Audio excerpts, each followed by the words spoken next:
Hello, listeners, and welcome to Pathfinder, the podcast where we talk to experts to help students explore different majors and discover different paths forward. Our guest today took a path that might surprise you a little bit.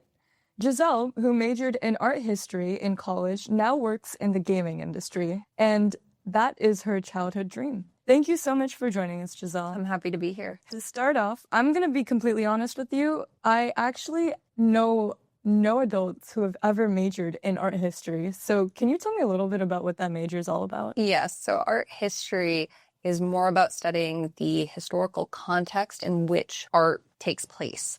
So the best example I can give is I did a lot of ancient Greek and Roman art.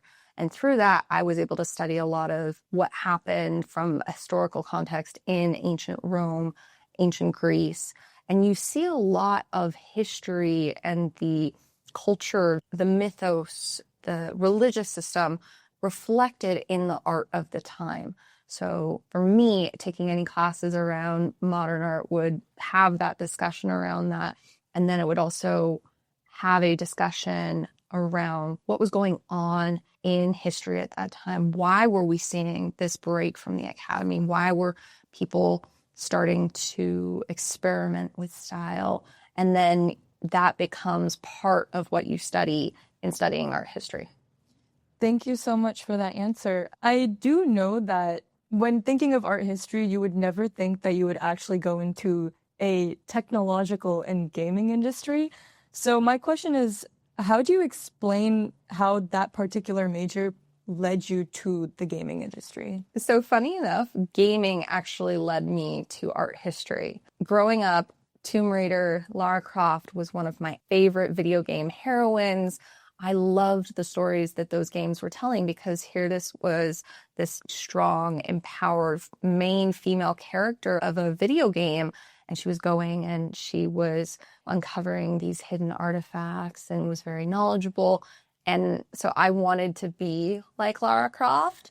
And so for me, my love of video gaming led me to want to study art history. And then art history trained me from a critical thinking perspective, as well as a visual storytelling perspective, because art history is essentially analyzing how the artists are telling a historical story with inside their paintings. And so for me, when I was pursuing additional education and whatnot, I had an idea of doing art recovery for the FBI. And I went to law school for a year, very quickly decided I did not want to be a lawyer, did not want to go that route, but I loved social media because I grew up in an age in high school where we were just starting to see the birth of social media with MySpace. And then moving into college, that was when Facebook took off. I looked at communications and I thought that was a great way to blend all of these different worlds that I was interested in after getting my teeth in on the social media space. What skills from your undergrad degree as well as your master's degree do you think translated the most to your current job right now?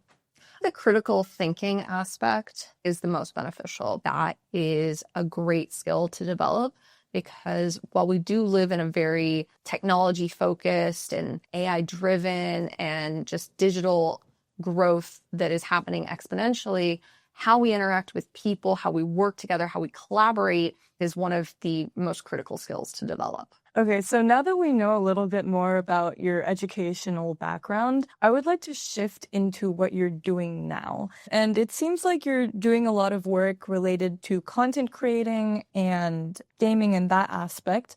So what is your favorite part of your job right now? And what do you think is maybe more challenging or not your most favorite? For me, my favorite part is the people side of things. So the fact that I do get to engage with so many different people to collaborate on content, whether it is working with content creators directly, to collaborate with them on what they're producing on behalf of the company I work for, or whether it is working cross-departmentally with colleagues at my company.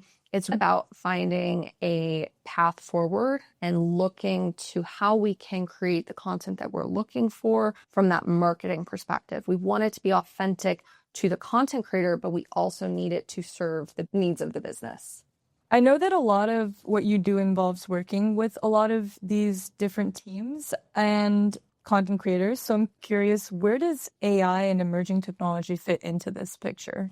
AI is very much changing the day-to-day aspect of things. I don't think it'll ever necessarily fully replace what I do, but it can act as a great tool in my arsenal for the work that I'm doing. I could use it to brainstorm ideas around different content types to see, okay, what are different avenues that I might not have necessarily thought of? And then with these ideas, do I know any content creators that could be a good fit to create this content for us? Now, I will say it's not foolproof. It's very much one of those tools that needs to be trained, and it is only as good as the data that you put in. So you can still have information bias, you can have personal bias come into it. So again, that goes back to that critical thinking, using that in tandem with AI to make sure that I'm trying to account for anything that could sway these ideas that are being populated. So currently I'm taking a AP Lang course in my school, and one of the big topics that we're talking about is AI itself and the debate of whether AI is going to take over the art industry specifically. Do you believe in that statement? Why or why not? I personally don't, but we have seen this exact conversation come up throughout history as it relates to art. Looking at Andy Warhol essentially created a studio where he had assistants creating his art for him. He did a number of lithographs, and we've seen lithographs and different printing types come up throughout history. And as AI becomes better at doing certain things, because there are a number of examples of, oh, this is AI art because look at the hands. Hands were always one of those things that AI struggled with. And as AI perfects itself by doing more and more of these things, imperfection is going to be the sign of human involvement, because humans, no matter how great we are, even the most famous artists, whether it be Da Vinci, Picasso, they made mistakes. They did multiple drafts. They would paint over things. And seeing signs of imperfection or that work layered underneath is going to be more of a sign of that human involvement. Now, that's specifically on the art side, but from a more traditional painting side. But even when you look at literature, when you look at photography, there are a lot of ways to see that human element. And that's going to be more important for people the more advanced AI gets. Okay, so archaeologists are essentially scientists that look into the past and tell us important information about certain aspects. So my question for you is, what would archaeologists in the future tell us about current art? This is a really interesting question because there's a lot of discussion, especially around digital art and how do we preserve that digital art when certain technologies are now becoming essentially extinct. A perfect example would be the VCR. I don't think a lot of homes have VCRs anymore, but for artists that were creating digital artwork in the 70s, the 80s, where VCR was a primary tool, how do we preserve that? And then how do we also continue to be able to view it if the original medium no longer exists? So it'll be interesting to see what technologies are employed in order to make sure that we can view art from the past. And so I think that will be an interesting application of AI and digital technologies to preserve that past. That's a really interesting answer, and we'll see what happens in the future. And this whole idea of a podcast is very into the idea of content creating, and I know that you're an expert in that.